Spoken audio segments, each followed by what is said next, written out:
على رسوله الكريم أما بعد فأعوذ بالله من الشيطان الرجيم بسم الله الرحمن الرحيم إنا فتحنا لك فتحا مبينا ليغفر لك الله ما تقدم من ذنبك وما تأخر وَيُتِمَّ نِعْمَتَهُ عَلَيْكَ وَيَهْدِيَكَ صِرَاطًا مُسْتَقِيمًا۔ اللہ تبارک و تعالی اپنے کلام عظیم میں ارشاد فرما رہا ہے کہ بے شک ہم نے آپ کو کھلی ہوئی فتح عنایت فرمائی تاکہ آپ کے اگلے پچھلے جو بھی خلاف اولا ہوں وہ سب اللہ تعالی معاف فرما دے اور آپ کے اوپر اپنی نعمتیں پوری کر دے اور آپ کو صراط مستقیم پر چلا دے۔ اللہ تبارک و تعالی جب مسلمانوں کو فتح اور کامیابی عطا فرما دیا کرتا تھا اور جو دشمن مقابلے میں آئے وہ قتل ہو جاتے تھے تو ان کے ساتھ کچھ ساز و سامان بھی ہوتے تھے، ان کے ہتھیار ہوتے تھے، ان کے جانور ہوتے تھے، سواریاں ہوتی تھیں، اونٹ وغیرہ ہوتے تھے، اور بعض قبیلے اپنا سارا کا سارا ساز و سامان ساتھ لے آتے تھے، گھر کی بکریاں تک، بچوں تک اور عورتوں تک، کہ ہم ان کی محبت میں بہادری سے لڑیں گے اور قدم پیچھے نہیں ہٹائیں گے۔ مگر اللہ نے ارادہ فرما لیا مسلمانوں کو فتح اور کامیابی دینے کا، تو جو مقابلے میں آئے وہ ختم ہو گئے اور بیوی بچے اور سامان وہیں پر رہ گیا۔ تو جو کچھ رہ جاتا تھا اسے مال غنیمت کہا جاتا تھا، اس کو مسلمان اپنے قبضے میں لے کر پھر اس میں سے 5واں حصہ اللہ اور اس کے رسول کے لیے، یعنی جو بھی کوئی مہمان آئے یا کوئی ضرورت مند ہو کبھی تو اللہ کی راہ میں ان لوگوں کی اس مال سے مدد ہوتی رہے، اور باقی 95% جو ہوتا تھا وہ ان جو لڑنے والے فوجی ہوتے تھے ان میں تقسیم کر دیا جاتا تھا۔ جو پیدل آتے تھے یا اپنی اونٹ وغیرہ کی سواری پر پیدل لڑتے تھے انہیں 11 حصہ ملتا تھا، جو گھوڑے اپنے ساتھ لاتے تھے، گھوڑوں پر سوار ہو کر جنگ لڑتے تھے، انہیں 2 حصہ ملتا تھا۔ تو اس میں کچھ غلام بھی حصے میں آ جاتے تھے، وہ جو عورتیں بچے رہ گئے تو اب ان کی پرورش کون کرے؟ تو یہ غلام باندی بنانا کوئی اس لیے نہیں تھا کہ کسی انسان کو بلا وجہ پابند بنانا ہے یا قید کرنا ہے، بلکہ مقصد یہ تھا کہ اب یہ عورتیں اور بچے رہ گئے اور جنگ میں ان کو مارنا اسلام میں جائز قرار نہیں دیا گیا۔ حضور صلی اللہ علیہ وسلم نے فرمایا کہ جو دشمن تمہارے مقابلے میں آئے بس اس سے جنگ لڑنا، اور عورتوں اور بچوں پر کبھی ہاتھ مت اٹھانا، ان کی جان لینے کی کوشش مت کر۔ تو اب ان کی جان تو لینا نہیں ہے، وہ بچ گئے تو کیا ہوگا؟ تو اس لیے تقسیم غلام باندی بنا کر دیا جاتا تھا کہ ان سے حتی الوسع جتنی ان میں طاقت ہمت ہو ان سے خدمت بھی لینا، اور فرمایا جو خود کھاؤ وہ ان کو کھلانا، جو خود پہنو وہ ان کو پہنانا، اور ان سے ان کی طاقت سے زیادہ کبھی کام مت لینا۔ تو اس طرح ان کی ایک پرورش کا ذریعہ بنتا تھا، مسلمانوں کی صحبت میں رہ کر اچھے آداب و اخلاق سیکھتے تھے اور وہ بھی جنت میں جانے کے لائق بن جاتے تھے، جس کو حضور نبی اکرم صلی اللہ علیہ وسلم نے ارشاد فرمایا کہ اللہ بڑا تعجب کرتا ہے ایسے لوگوں پر کہ جنہیں زنجیروں میں باندھ کر لایا جائے گا اور زبردستی انہیں جنت میں داخل کیا جائے گا۔ وہ دوزخ کی طرف کو بھاگ رہے ہوں گے اور اللہ فرشتوں سے کہے گا انہیں باندھ کے لے جاؤ زنجیروں سے اور جنت کی طرف کو لے جاؤ۔ وہ یہی لوگ ہوں گے جو زبردستی کھینچ کر لائے گئے ہیں اور جنت کی طرف کو ان کو راستہ دکھایا گیا۔ حضرت ابو ہریرہ رضی اللہ عنہ سے روایت ہے کہ حضور صلی اللہ علیہ وسلم نے ارشاد فرمایا کہ یہ مال غنیمت جو ہم آپس میں بانٹ کر اپنے استعمال میں لے لیتے ہیں یہ بھی اسی امت کی خصوصیت ہے۔ پہلے نبی جب اپنے دشمنوں سے جنگ لڑتے تھے اور مال غنیمت ملتا تھا تو ان کی امت کے لیے اس کا استعمال جائز نہیں ہوتا تھا،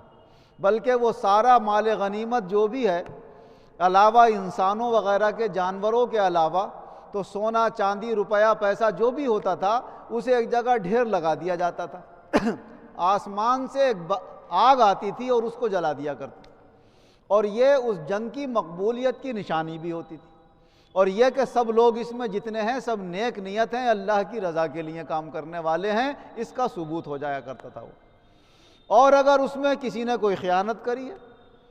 یا کسی کی وہاں پر نیت خراب ہے تو آگ آ کر واپس چلی جاتی تھی، جلاتی نہیں تھی اسے، جب تک کہ وہ خیانت کا مال اس میں رکھ نہیں دیا جاتا۔ حضور صلی اللہ علیہ وسلم ارشاد فرماتے ہیں کہ ایسے ہی پہلے نبیوں میں سے ایک نبی نے ایک غزوہ کیا، اس میں اللہ نے انہیں فتح عنایت فرمائی، تو وہ سارا مال جو غنیمت کا حاصل ہوا ایک جگہ ڈھیر لگا کر رکھا گیا، آسمان سے آگ تو آئی مگر اس کو جلایا نہیں، واپس چلی گئی۔ تو ان نبی نے اپنے تمام ساتھ والوں سے کہا کہ ضرور اس مال میں سے کسی نے کوئی خیانت کی ہے، کوئی چیز چھپا لی ہے، ایسا کرو سب لوگ میرے ہاتھوں پر آ کر ہاتھوں میں ہاتھ دو اور بیعت کرو، جس کا ہاتھ میرے ہاتھوں سے چپک جائے گا میں سمجھ لوں گا کہ اسی قبیلے کا وہ آدمی۔ قبیلے الگ الگ ہوتے تھے، ان کے سردار الگ ہوتے تھے، اور وہ سب اپنے اپنے سرداروں کے ماتحت ہو کر لڑا کرتے۔ تو آپ ایک ایک کر کے سب سے ہاتھ ملاتے رہے، اچانک ایک شخص کا ہاتھ چپک گیا، فرمایا تمہارے قبیلے میں ہے وہ، تم ہو یا نہیں ہو یہ نہیں کہہ سکتے لیکن ہے تمہارے قبیلے میں، اب اپنے قبیلے کے صرف لوگوں کو لے کر آؤ۔ جب ان کے قبیلے کے لوگوں کو لایا گیا تو ان میں سے 3 لوگوں کے ہاتھ چپک گئے، اور ان کے پاس کچھ سامان ملا، اور ایک آدمی کے پاس تو بیل کے سر کی برابر سونے کا ٹکڑا ملا، وہ لا کر رکھا گیا۔ جب اس میں لا کر رکھے گئے یہ سارے سامان تو پھر سے وہ آگ آئی اور اس نے اس کو جلا دیا۔ حضور نبی اکرم صلی اللہ علیہ وسلم فرماتے ہیں کہ یہ ہماری خصوصیت ہے کہ اللہ نے مال غنیمت ہمارے لیے حلال کر دیا ہے، پاک کر دیا ہے، پہلے لوگوں کے لیے اسے حلال نہیں کیا گیا تھا۔ حضرت ابو قتادہ رضی اللہ عنہ روایت فرماتے ہیں کہ غزوہ حنین کے موقع پر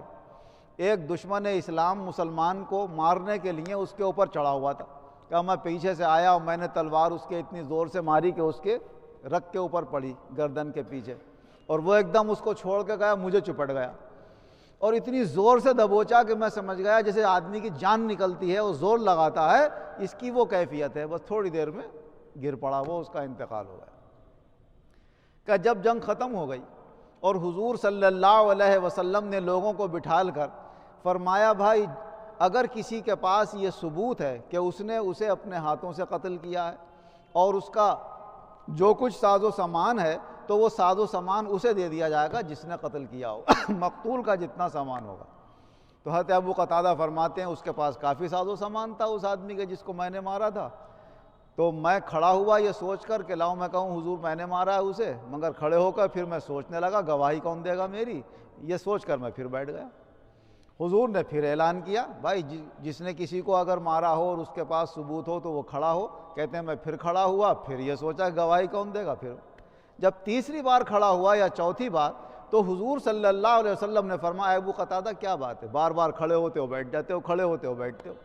تو عرض کرنے لگے یا رسول اللہ ایسا واقعہ ہے، میں یہ سوچ رہا ہوں کون گواہی دے گا۔ تو ایک شخص کھڑے ہوا کہنے لگے میں گواہی دوں گا، میرے سامنے آپ نے انہیں مارا تھا اور ان کا سامان میرے پاس ہے،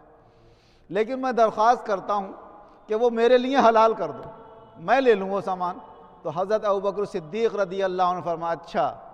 مارے شیر اور لے بھیڑیا، فرمایا یہ شیر کا مال شیر کو ہی ملنا چاہیے۔ تو حضور اکرم صلی اللہ علیہ وسلم نے فرمایا بالکل صحیح کہا بھائی ان کا سامان لا کر دیو۔ تو پھر حضرت ابو قتادہ رضی اللہ عنہ کو وہ سامان لا کر دیا گیا۔ تو یہ اس زمانے میں وہاں کے یہ قانون تھے، یہ اصول اور ضابطے تھے، چاہے فتح اہل ایمان کو حاصل ہو چاہے فتح اہل کفر کو حاصل ہو، تو وہاں کا قانون ہی یہی تھا، نظام ہی یہی تھا کہ جو مال وہاں پر رہ جائے گا تو جو جیت جائیں گے وہ مال انہی کا ہو جائے گا۔ یہ اس کا نظام ہوتا تھا، اسے اسلام میں مال غنیمت کہا جاتا ہے۔ اللہ تبارک و تعالی نے فتح مکہ کے بعد اہل اسلام کو دن بدن ترقی عطا فرمائی اور ہر جگہ فتح، نصرت، غلبہ، کامرانی اور کامیابی عطا فرمائی، اور اس کی وجہ نہ کوئی بڑی تعداد تھی نہ کوئی ہتھیار تھے، سب سے بڑی وجہ تھی ایمان کی مضبوطی۔ جب ایمان کی مضبوطی تھی تو اللہ نے سربلندی اور عزت عطا فرمائی، کامیابی عطا فرمائی۔ جب سے ایمانوں میں کمزوری آئی ہے، دنیا کا لالچ اور محبت بڑھ گیا ہے، اور عہدوں کا لالچ بڑھ گیا ہے، عہدوں کی خاطر ٹکڑوں میں تقسیم ہو گئے ہیں، تو اس دن سے یہ ذلت و رسوائی کی صورتیں دیکھنا پڑ رہی ہیں۔ اللہ تبارک و تعالی ہمارے ایمانوں میں قوت پیدا فرمائے، دنیا کی ہوس، اس کا لالچ اور اس کی محبت اللہ ہمارے دلوں سے دور فرمائے، اور دنیا اور آخرت دونوں جہان میں اللہ ایمان و عزت کے ساتھ شاندار کامیابی عطا فرمائے۔ الحمدللہ رب العالمین والعاقبۃ للمتقین والصلاة والسلام علی خیر خلقہ محمد وآلہ واصحابہ اجمعین۔ اے اللہ ہمارے گناہوں کو معاف فرما، آئندہ گناہوں سے بچنے کی توفیق عطا فرما، جو بیمار ہیں انہیں شفا عطا فرما، جو قرض دار ہیں انہیں قرضوں سے نجات عطا فرما، جو بے روزگار ہیں انہیں اچھے روزگار عطا فرما، جو برسر روزگار ہیں ان کے روزگاروں میں خیر و برکت اور ترقیاں عطا فرما، ہمارے ایمانوں میں اور زیادہ مضبوطی، قوت اور روشنی پیدا فرما، اعمال خیر کی زیادہ سے زیادہ توفیق عطا فرما، دونوں جہان میں ایمان اور عزت کے ساتھ ہم سب مسلمانوں کو شاندار کامیابی عطا فرما، آمین۔